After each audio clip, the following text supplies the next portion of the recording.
Are you frustrated with a messed up Uber Eats order and want your money back in 2025? You're in the right place. In this short guide, I'll walk you through exactly how to get a refund from Uber Eats step by step.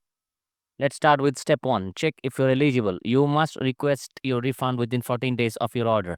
If it's past that, sorry, no full refund. Also, make sure the item is unused and still in this original packaging. Step 2. Gather your info. You'll need your order number or the email linked to your order and proof that the main item was not used. This could be a photo or even a clear description.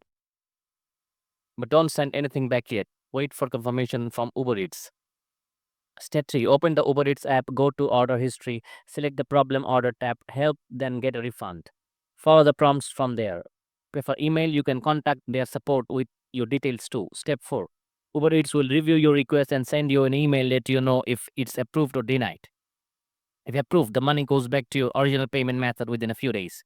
Step 5. If you don't see the refund after a few days, check your bank or credit amount.